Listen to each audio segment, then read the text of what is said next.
kind of just set my camera up to talk to it. But today I want to talk about the biggest shifts that have actually changed in my life and have shaped me into the person that I became today, and why I do these things.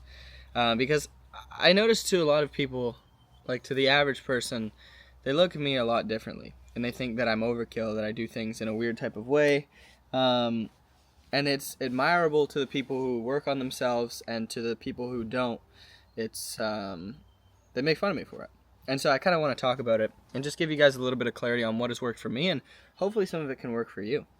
I think the biggest thing that comes to mind when I first think about like my whole journey leading up to this is getting outside of my comfort zone, right? And not just like trying new things, but like forcing myself to try new things, shit that I don't want to do, shit that I never thought I would do, talk to people that I shouldn't be talking to, have conversations with people that are forced. Like, I always force myself to do things that I don't want to do, and I notice at the lowest points of my life, I'm not. I'm lazy, and I'm not forcing myself to do the things that I should be doing, and I know I should be doing. And I truly believe that when you force yourself to go do that cold dip in the ocean, it doesn't give you any benefit. It's not going to make you look leaner. It's not going to make you this super entrepreneurial person. But you did something hard. And so what that does is it makes you comfortable in hard times in your life. And when those events do come up, where you actually have to deal with adversity and you have to face challenges, you can feel comfortable in uncomfortable situations.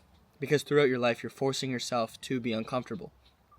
And eventually, you'll find peace in it. When you can find peace in being uncomfortable, then you'll be extremely successful, because you'll be able to face adversity and challenges with ease. And I always notice that like when I'm doing worst in my life, I'm not forcing myself to talk to new people. I get low on my confidence. I get in worse shape. And I don't want to be like that. You don't want to be like that. So definitely getting outside of my comfort zone. But the biggest thing that took me outside of my comfort zone was quitting drugs. And I wasn't like some kind of like junkie addict. Like I didn't do any hard drugs. But I did have this phase in my life. It was when I was a bit younger. I think it was 3 years ago now.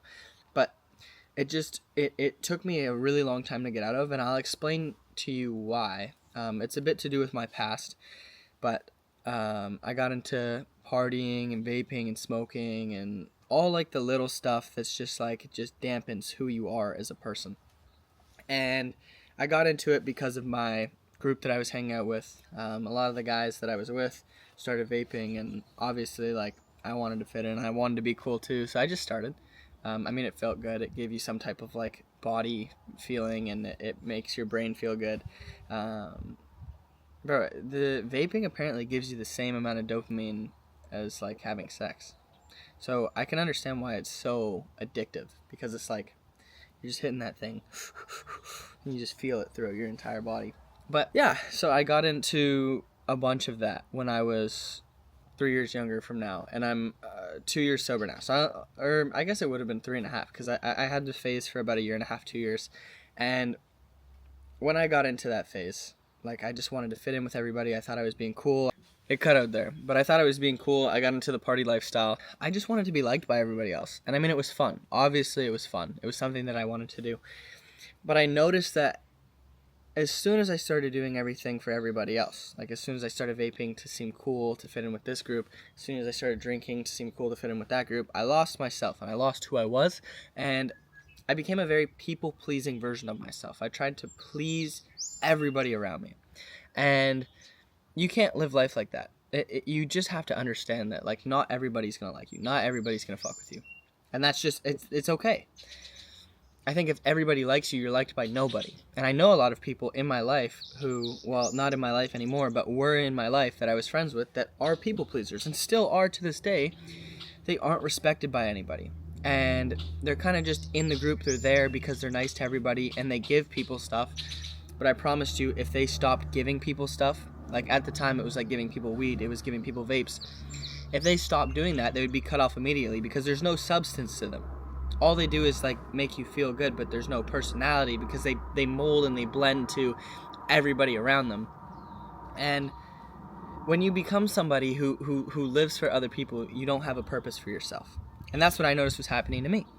And so I went through this phase, and I ended up going to the hospital for vaping. One night, just sitting in my bed, ripping my vape, and something I would do a lot was zero. So I would and hold it, and I would just hold it in my lungs and then blow it out, and then there was no smoke because I inhaled it all, and it gives you like more of a head rush. And I did that all the time. And one night, I hit it, and everything zoomed out. And I felt super dizzy and weird, and I was like, oh, fuck, I have anxiety right now. Because I do, like, at the time, I had really bad anxiety. It's not as bad anymore, I still have it, but I'm going to talk about that. But I think you can work through anxiety the same way that I beat my addiction. But I had, like, a sense of anxiety. So I went into my shower, and I have this method where I just wash it off. If something's bad is going on in my life, I take a shower, I wash it off, I get out, and I'm good, usually. That didn't happen, and so I'm in my shower, and everything's zoomed out, and I can't really breathe, and I'm, like, struggling to get breath in my lungs. I'm like, fuck. So I get out of the shower, and I run upstairs, I run to my grandma, I'm like, because I live with my grandparents. And I run to my grandma, I'm like, I can't breathe, I was vaping, and I can't breathe, please take me to the hospital. I was, like, panicking. And I drive to the hospital, and I'm waiting there in the waiting room while I think I'm dying, which is crazy. Fuck the Canada health system, even though it's free.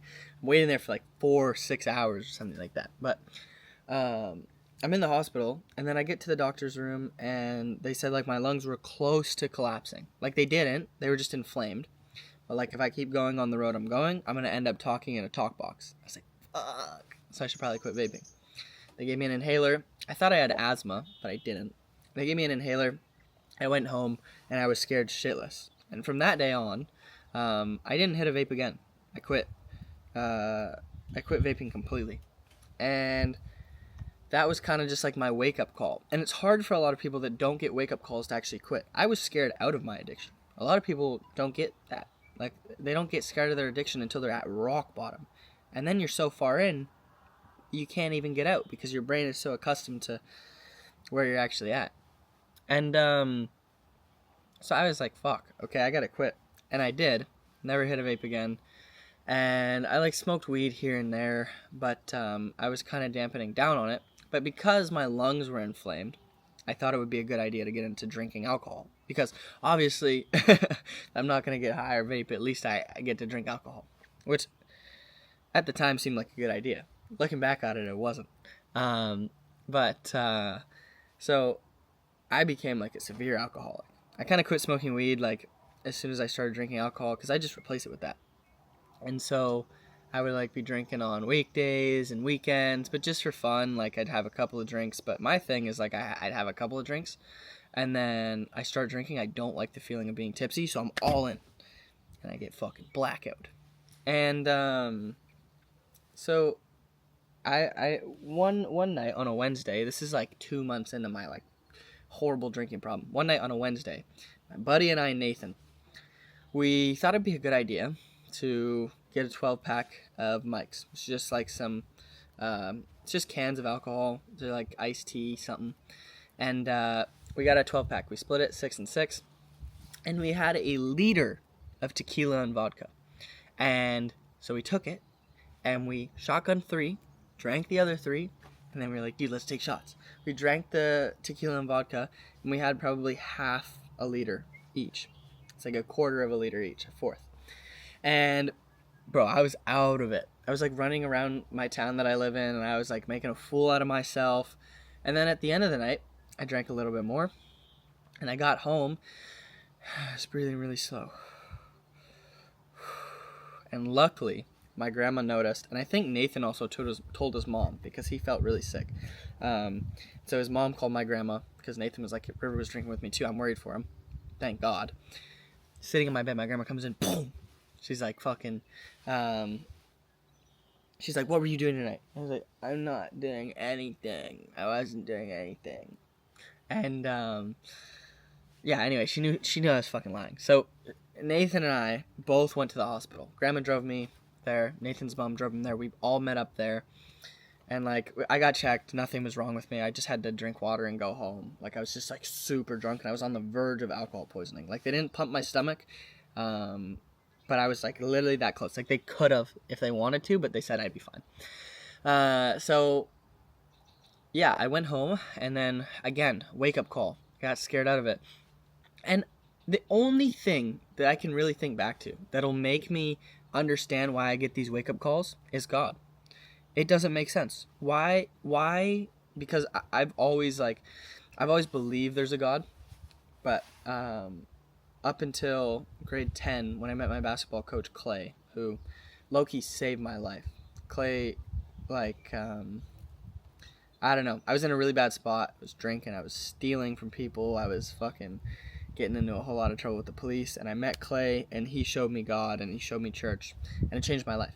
But the only thing that I can really think back to is God when I think about these events that happened in my life.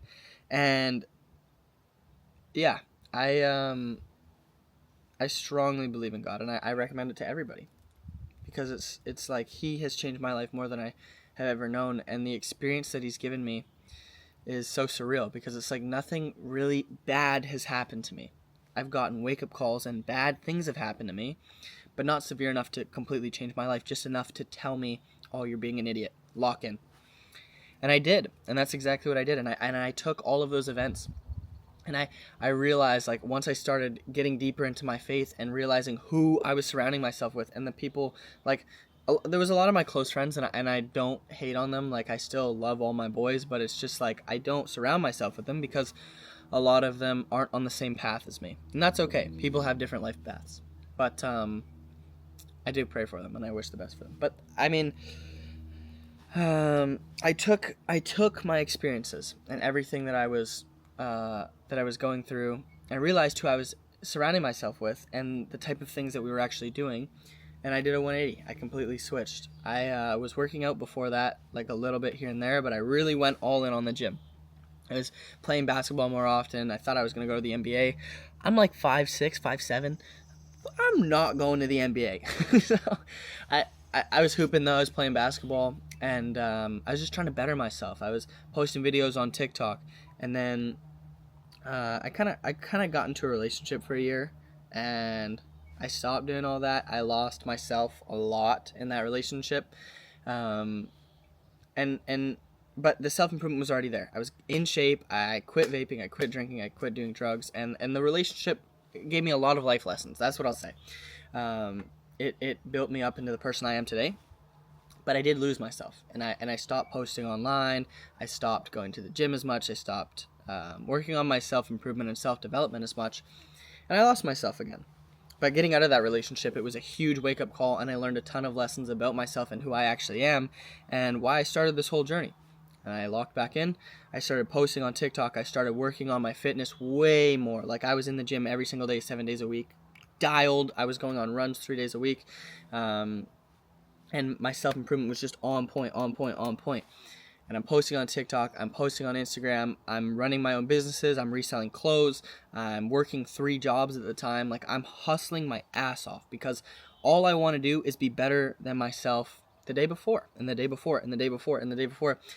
And I had so much constant improvement in my life that it took me from somebody who was completely lost and giving his life away to the devil, giving his life away to people that don't even care about them, women that don't even care about you, and just completely ruining myself and going down the same path that my parents went down, which, if you don't know, I live with my grandparents, and my parents I do not live with, for the same reason that I talked about in the beginning.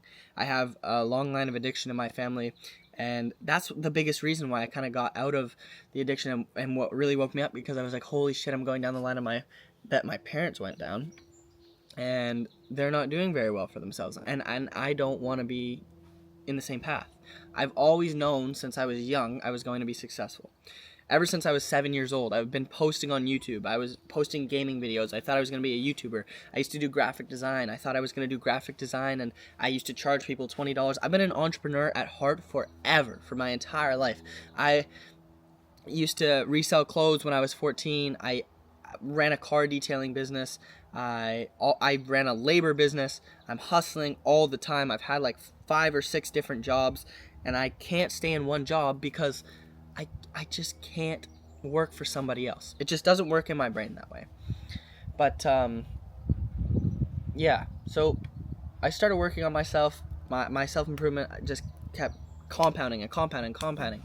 And then I started posting on Instagram, and I started my fitness coaching business because I realized, like, oh my gosh. And by that time, I'm making a good amount of money from all my jobs. I have like a lot of friends in my life that I really care about. A lot of friends, as in like 3 or 4 friends that I really, really care about, but are super tight knit in my circle.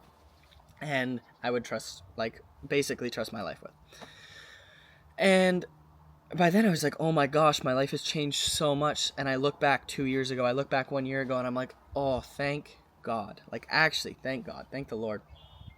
And so I want to give back to everybody that, like, I want to give the same experience to everybody that I went through myself, but get them there faster and give them all of the advice that I wish I knew when I was going through the process. And that's why I started my fitness coaching business. I've helped people through along the way become the best versions of themselves. Like, even like my client John. Like, John has had a crazy transformation. He literally went from like some little scrawny kid who didn't know what he was doing with his life to like an absolute mogger, bro. You guys gotta check my Instagram at Riv Wang, and you'll be able to go see John's transformation. It's the pin post on my page, but it's crazy. And like, being able to give transformations like that to somebody like Bobby, who was like super unconfident when he started with me, and now he's like the most confident he's ever been in his life. He's lost like 20 pounds in the past 3 months, and he's looking lean and shredded. I'm pretty sure he's like almost bigger than me now, or maybe he is, bro. But it's just like being able to give back to the community and show people exactly what fitness did for me and self-improvement did for me feels amazing. And that's why I do what I do. And I guess this video is just a little bit about my story, what I do, why I do it. But I think the biggest tip I would give everybody, like, is just, I kind of started this video, just set up my camera and talk. I want you guys to know a bit about my story, but I guess the biggest tip that I would give to anybody is do hard things. Like, just do the hard things. Because I notice when I don't do the hard things, my life feels horrible. And when I do the hard things, my life gets exponentially better. I make more friends, I'm more confident in myself, I usually look better, and you just make so much more progress. And self-improvement is huge. Distance yourself from people who are holding you back, no matter how bad it hurts. If there is people in your life that you care about, you can still care about them. But don't surround yourself with people who are only negatively affecting you. That will never benefit your future. And I know that firsthand because I've dropped hundreds of people in pursuit of my future and my success. As much as you can care for everybody else and be a people pleaser, not everybody is going to follow down your path. And if you want to be different, if you want to be successful, be in shape, and be not an average person, you want to be a 1% man who has a lifestyle that he loves, who has the money that he loves, who has the body that he loves, and the mindset that other people admire and love, you can't work and operate like an average person. I heard one of my closest friends today say, but everybody else is doing it. And it really, really upset me because I don't remember what I was talking about with him. But I said, you probably shouldn't do this because XYZ. And he said, yeah, but everybody else is doing it. And that mindset right there will kill you. You can't live like everybody else. You can't be average, and you can't succumb to how people want you to be. Because this world is destroyed by average people, people who just chase comfort, people who don't care about their future. And I promise you, if you try now, in your 20s, in your 30s, even your 40s, your 50s and 60s and 70s and 80s and 90s will be easy. But if you go for the easy route right now, in your 20s and 30s, and you party and you drink and you smoke, the rest of your life will be hard. It's that simple. But I hope you guys took something away from this video. That's a little bit about my story, a little bit about me. I kind of went off and yapped about a bunch of random stuff, but it's just some advice that I would give to any of you who are trying to live a different life and actually change and build something bigger than yourselves. But check out the Instagram at Riv Wang, and I'll see you guys in the next video.